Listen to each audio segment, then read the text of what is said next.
A crise dos mísseis em Cuba, 1962. Em outubro de 1962, o mundo chegou mais perto do fim do que jamais imaginou. Para entender Cuba, você precisa entender a Guerra Fria. Depois da Segunda Guerra, o mundo virou um tabuleiro. De um lado, Estados Unidos. Do outro, União Soviética.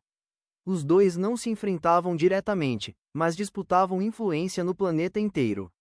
E enquanto isso, os dois acumulavam bombas nucleares suficientes para transformar cidades em poeira em segundos. Cuba, até o fim dos anos 50, era um país muito influenciado pelos interesses americanos. Mas em 1959, a Revolução Cubana muda tudo. Fidel Castro chega ao poder, aproxima Cuba da União Soviética, e de repente os EUA têm um novo aliado soviético, praticamente colado no seu território. Em 1961, os EUA apoiam uma tentativa de derrubar Fidel Castro por meio da invasão da Baía dos Porcos. E como resultado, teve fracasso total. Cuba sai mais alinhada com Moscou. E a URSS entende uma coisa: Cuba está vulnerável, mas também é uma oportunidade. A pergunta central é simples: por que os soviéticos fizeram isso? Primeiro, proteger Cuba de uma nova invasão. Segundo, equilibrar o jogo nuclear. Naquele período, os EUA tinham vantagem em alcance e posicionamento. E existiam mísseis americanos instalados na Turquia, bem perto do território soviético.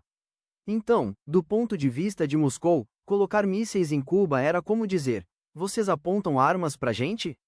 Agora a gente aponta pra vocês também. Outubro de 1962. Um avião espião americano U-2 faz sobrevoos e registra algo que muda tudo: instalações que pareciam bases de mísseis nucleares em construção em Cuba. Não era boato, não era suposição. E se aqueles mísseis ficassem prontos, cidades americanas poderiam ser atingidas em poucos minutos. Kennedy, o então presidente dos EUA, reúne um grupo de crise, o EXCOMM. E as opções eram ruins, todas elas. 1. Atacar as bases com bombardeios. 2. Invadir Cuba. 3. Negociar e engolir a humilhação. 4. Ou bloquear Cuba pelo mar para impedir mais armas de chegarem. Um ataque poderia provocar retaliação soviética. Uma invasão poderia virar guerra direta. Mas não fazer nada era aceitar mísseis nucleares apontados para o seu país.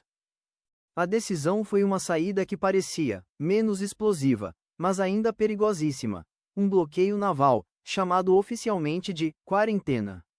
A Marinha Americana iria impedir navios soviéticos de chegar a Cuba com mais equipamentos. Se um navio furasse a linha, poderia haver disparo. E um disparo poderia virar guerra. Enquanto isso, o mundo assistia em choque. Pessoas estocavam comida, crianças treinavam evacuação, e os líderes trocavam mensagens tentando evitar o pior, sem parecer fracos. E aí chegam os dias mais perigosos, quando um detalhe muda o destino do planeta. O ponto máximo acontece quando um avião U-2 é abatido sobre Cuba. A pressão para retaliar explode dentro do governo americano. Porque, se os EUA atacassem, a URSS poderia responder. E se a URSS respondesse, o mundo poderia entrar em um ciclo impossível de parar. No fim, a solução veio por negociação. Publicamente, o acordo parecia simples: a União Soviética retiraria os mísseis de Cuba.